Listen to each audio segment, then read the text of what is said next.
नमस्कार मित्रों, जय सिया राम। मित्रों, आप सभी का मेरे YouTube चैनल विराट ज्योतिष चिंतन में हार्दिक स्वागत है। मित्रों, आज एक संक्षिप्त चर्चा लेकिन बड़ी महत्वपूर्ण चर्चा दशम भाव यानी कर्म भाव पर।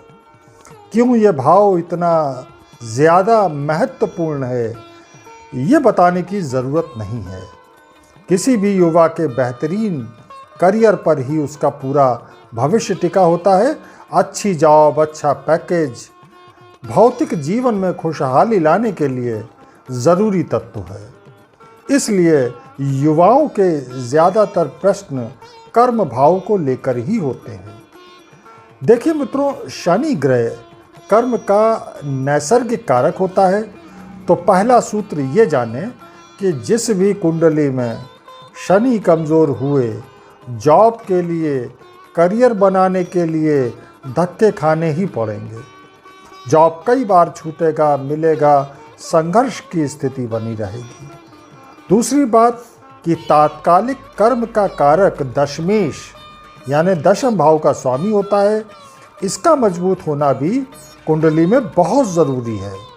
यदि किसी कुंडली में ये दोनों ही यानी नैसर्गिक कारक और कर्म का तात्कालिक कारक कमज़ोर स्थिति में हुए तो फिर जॉब में स्थिरता की गुंजाइश ही खत्म हो जाती है, धक्के खाने ही पड़ेंगे।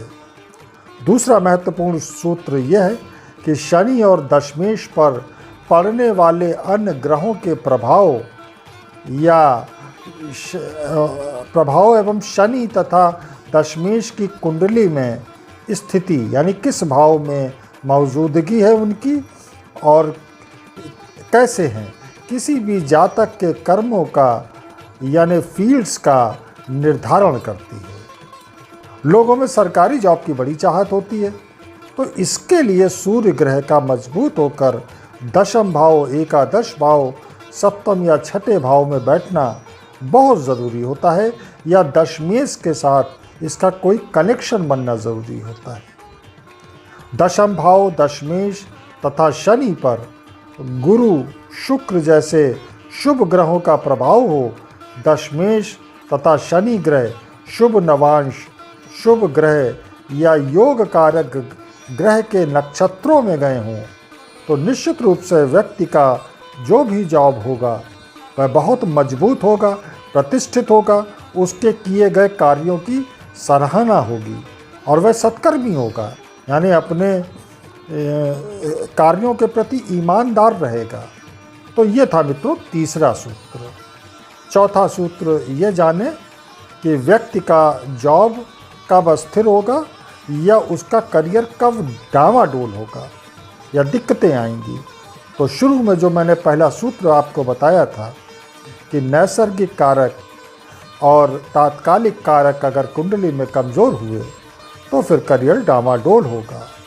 इसके अलावा शनि एवं दशमेश अशुभ नवांश में हुए, अशुभ ग्रहों के नक्षत्र में हुए, कमज़ोर होकर 6, 8, 12 से कनेक्शन करते हुए ये या फिर इनके स्वामियों से कनेक्शन बनाए हुए रहे, तो निश्चित रूप से व्यक्ति के कार्य क्षेत्र में बहुत सारी परेशानियां आती हैं। सूर्य और गुरु पर यदि पाप ग्रहों की दृष्टि हो या ये कमज़ोर हों तो सरकारी जॉब की गुंजाइश बहुत कम हो जाती है। मित्रों, इसके अलावा भी बहुत सारी स्थितियां होती हैं, बहुत सारे सूत्र हैं। जैसे दशम में अच्छे गज केसरी योग का होना, बुधादित्य योग का होना या पंच महापुरुष योग पड़ जाए और अशुभ प्रभाव रहित हो तो प्रतिष्ठित जॉब मिलता है, जातक उच्चाधिकारी होता है।